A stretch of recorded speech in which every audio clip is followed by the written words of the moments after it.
Glad you joined me today. I will be using this pumpkin blossom stamp from Unity Stamp Company to make a gorgeous card. I have not used these stamps before, but I am in love. Look at the detail on this itty bitty rubber stamp. It's so gorgeous. Let me show you how I made this. And spoiler alert, I've got some trivia about pumpkins coming up, so hang in there. Here are the papers I'll be using, as well as this stamp. It comes with two rubber stamps. One is sentiment and one is the pumpkin with blossoms. And today I will just be using the pumpkin image. I have die cut the word happy twice and used my Cricut to cut out the word fall 3 times. That will also be on my card. So here's a close-up look at that itty bitty stamp. It may be itty bitty, but it packs a punch with the details. And it is a great stamp. It stamps beautifully. I'll be starting on some cream cardstock using my Tonic Studio stamping platform and some Distress Oxide ink and antique lace. And I will be using that because as I move along with my coloring, the lines will actually disappear from the oxide ink. So let me get a good impression going here. I'm not concerned whether it's straight or not. I will be cutting this out with some dies later on. So I am just getting a really good impression here. Oh, that was antique linen, not antique lace. A nice neutral color of ink here. The next thing I want to do is stamp a secondary top. So I'll bring over a separate piece of the same cream colored cardstock, and I just want to get the top.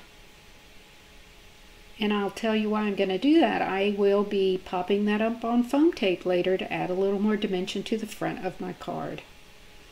Okay, so let's get moving along here.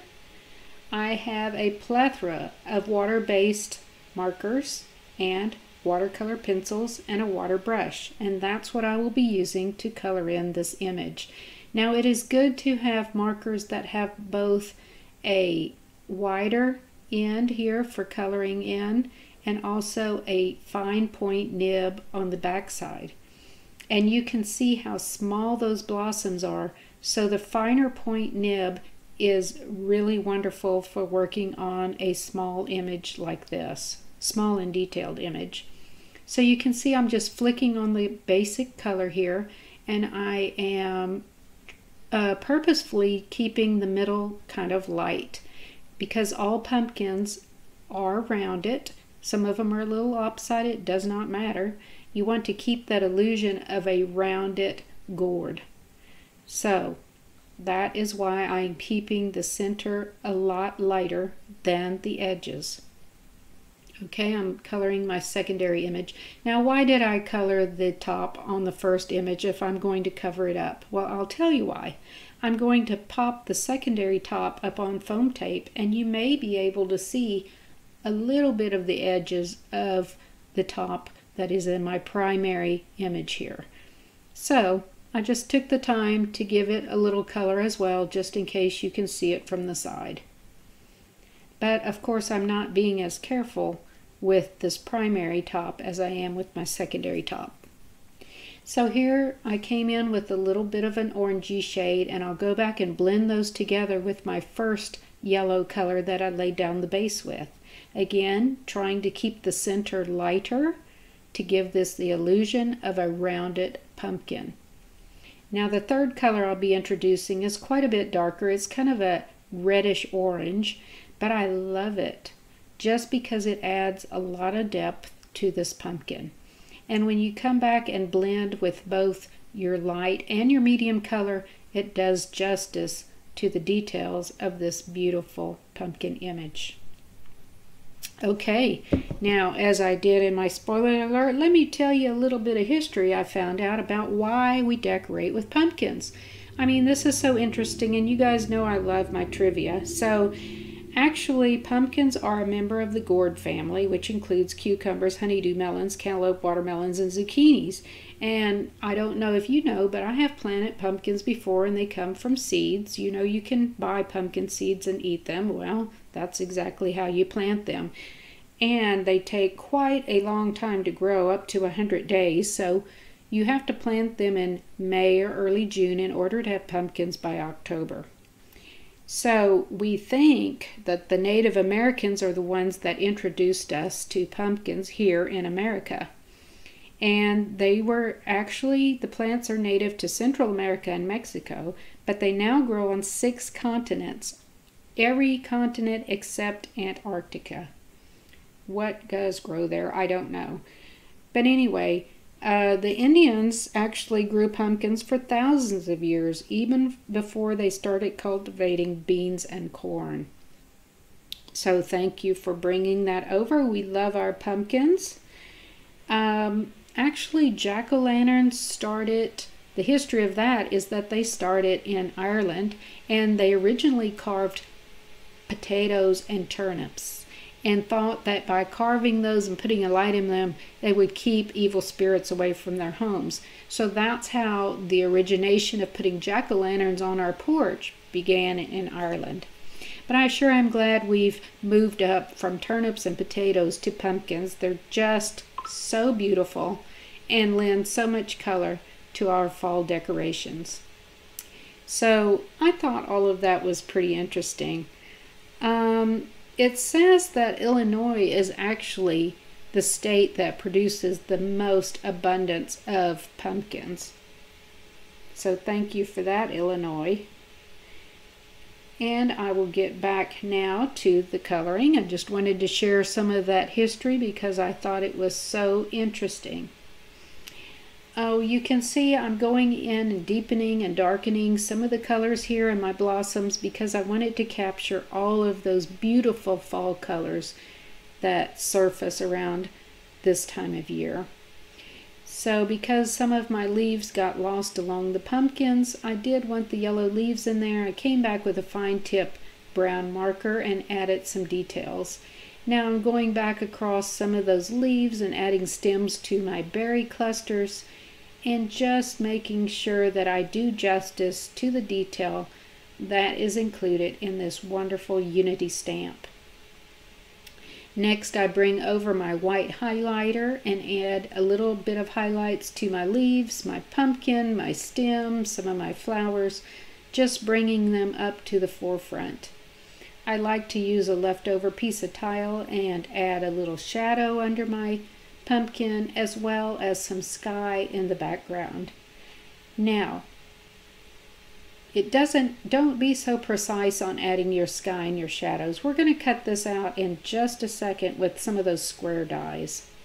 Now this is a little tip I'd like to share that I learned from Debbie Hughes with Lime Doodle Design. If you haven't been to her site, go visit her. She is such an accomplished artist with watercolors, and her technique is just beautiful. And I learned from her that if you'll come back with some of your colored pencils, you can deepen and darken your shadows, bringing out the highlights of your image even more. So this is just an extra little steps with some watercolor pencils and a water brush, and you pull those colors around and just keep working on it until you're satisfied with your colors and your shadows and your highlights. Then I like to come back around with a little gray and eventually some black, and I will pull that out with my water brush to give the illusion that I've got a three-dimensional pumpkin here with my flowers, my blossoms, and the pumpkin itself. And by just lightly adding some deeper colors here and pulling that out, I think it makes it multi-dimensional. Now, use your best judgment on this. If you don't like this technique, don't use it on yours. But if you do, give it a try.